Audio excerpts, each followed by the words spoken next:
1-point wins gave C.J. McCollum and the Hawks a 2-1 series lead. But in the last two, Jalen Brunson and the Knicks have imposed their will and look for the clincher in Atlanta. And later, this one should be some fun at Target. It will. The Joker and the Nuggets trying to stay alive in Minnesota. Two huge Game 6s on ESPN.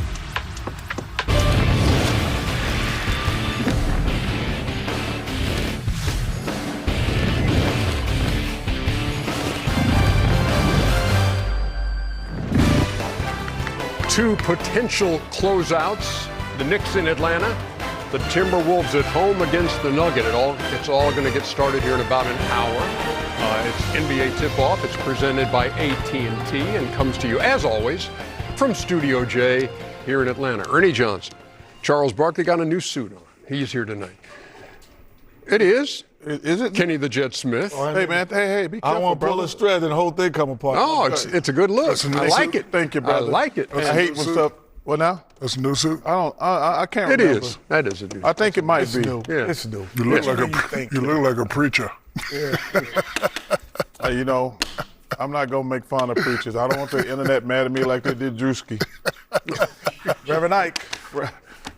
Going to be fun. These two great games, and also on this show, really looking forward to talking to DeAndre Jordan, the winner of the best teammate in the league award. He's going to be joining us just a bit later. But first, let's get into this opener of the doubleheader. Now, we mentioned it the other night, but it bears repeating purely for how bizarre it seems. The Knicks, who have been in the league since day one and have 213 playoff wins and a couple of titles, had never had back-to-back playoff game wins by at least 15 points until now. As a result, they're a win away from knocking out the Hawks, but they'll have to do it on the road. Lisa Salters is in downtown Atlanta as we get set for Game 6. Lisa, what do we need to know before tip-off tonight? Well, I have an update for you on Josh Hart. Josh Hart, he will play tonight, Ernie.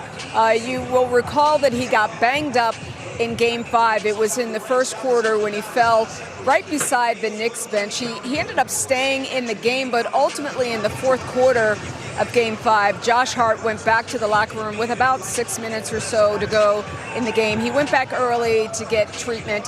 He did not return to the game, but the Knicks had the game in hand, so he didn't really need to return. He was questionable, though, coming into tonight's game because of a lower back contusion. That's what they are calling it. And Mike Brown actually told us that he wasn't sure if Josh Hart was going to play or not. He was actually starting to game plan as if Hart was going to be out, but we just got word that Josh Hart will play tonight. Now, as for the Hawks, they had a lot of energy at their shoot-around this morning, Ernie, and Quinn Snyder said that his team had a lot of juice, and that gives him confidence that they have the right mindset coming into this potential elimination game. He said yesterday's film session was a rough one, that there was a lot of truth-telling. He had to be honest with the guys to let them see on the tape that, look, we didn't defend very well. We weren't aggressive. We didn't look locked in. And Snyder said he was, maybe concerned that they would lose confidence to think that we can't do it. But he said they didn't take it that way at all, that shoot around today, they were full of energy and looked really good. And I asked C.J. McCollum, I said, C.J., you had just 6 points in Game 5. What adjustments do you need to make? And he said, I think that I'm going to play better tonight. I think our entire team is going to play better. He said, in fact, I know we're going to play better. And I said, C.J., how do you know that? And he said, I've been here before. This is an elimination game. And he said the cream always rises to the top. What do you Lisa think, guys? Salters, hey, thank you. Great information. We appreciate you. To C.J. McCollum's situation, single digits. He had 45 games in a row of double digits in the playoffs. That was snapped the other night. And you talk about energy and juice, man, they need some of that after the last two games. Well, C.J. has been awesome, but it's really up to the young guys. They got to step up. They have not played up to they shouldn't have that guy at his age having to carry it and bring the energy for them young guys every night. We need Jalen to pick it up. Jalen has been terrific all season. I mean, CJ, he had one bad game, but these young guys got to step up, man. The Hawks have had a phenomenal season, but you can't count on him. But it's time for the young guys to step. You're not young at this stage of the season.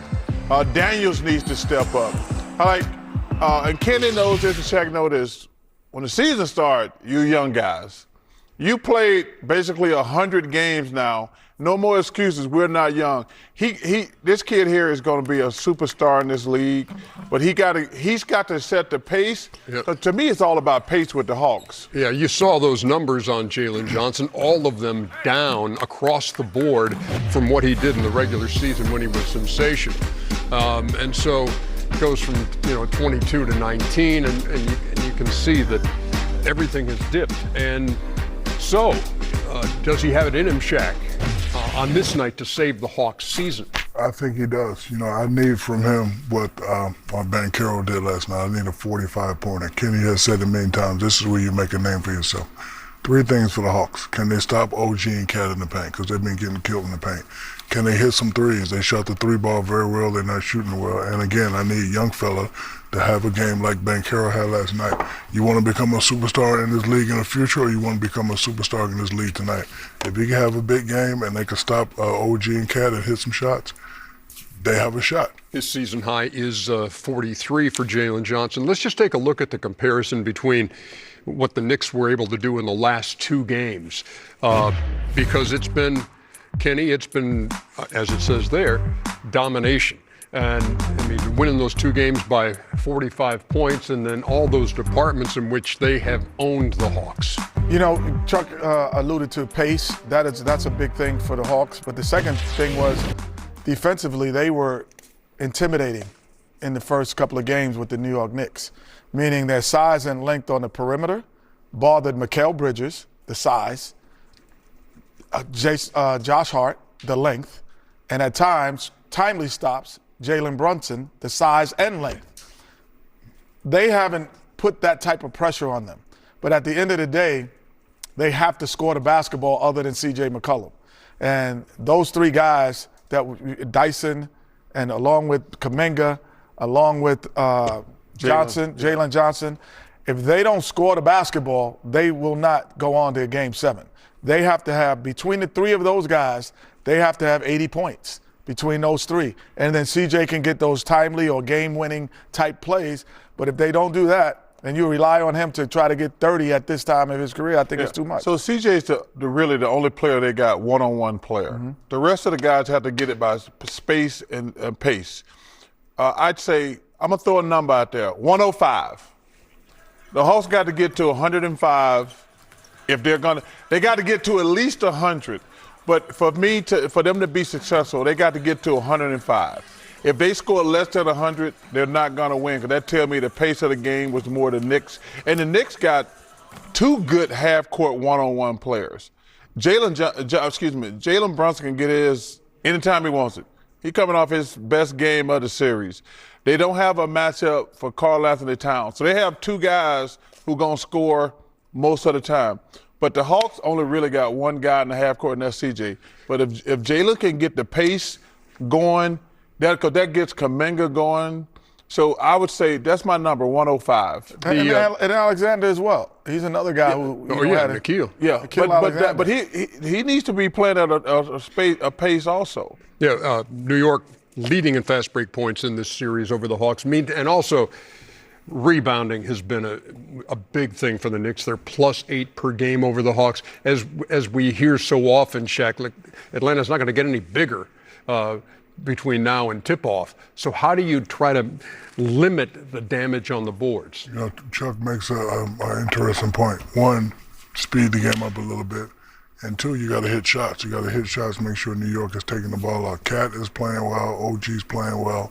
Atlanta don't really have a lot of big players. But listen, today it's win or go home, our old TNT slogan. So I'm going to be watching tonight. Everybody's going to be watching tonight. The Emory Eagles going to be watching tonight. I'm anxious to see what Atlanta's going to do tonight. And Ernie, let me tell you something. Tell me something, Chuck. Let me tell you something, man. Tell me. The coach can only do so much. Please don't start going down there. No. Please. I understand that. But I'm talking about, I want to make this point about the rebounding. At some point, you as a man says, I'm not getting the rebound, but you're not going to get it either. Mm-hmm. You have to box out. Was that always your philosophy? if I wanted to get every rebound, but if I wasn't gonna get it, my man wasn't gonna get it. If I have to, you have to, because the two most important stats are rebounding and turnovers. But you throw those stats out there about the rebounding. Coach can't. That's just effort. Like, box out, do whatever you got, hold the guy, hit a guy, whatever it takes. You can't get dominated on the boards. This is the season on the line. You can't get dominated on the boards. And hey, listen, and that's just mano a mano. Hawks haven't won a series since 2021 to stay alive. They need a win tonight to try to send this back to the Garden in New York. For a Amen. Game 7. There we go, Ken Drew. I sent in your hall. That was such a Freddie. The minister thing. I'm Freddie. knocking back and Looking like a preacher, Ernie. Stop sticking up for him. It's not Come on, man. Cookout. Freddie, you got to take a bite. Help me out, Emery. Well, Say it. well, if better. One more time.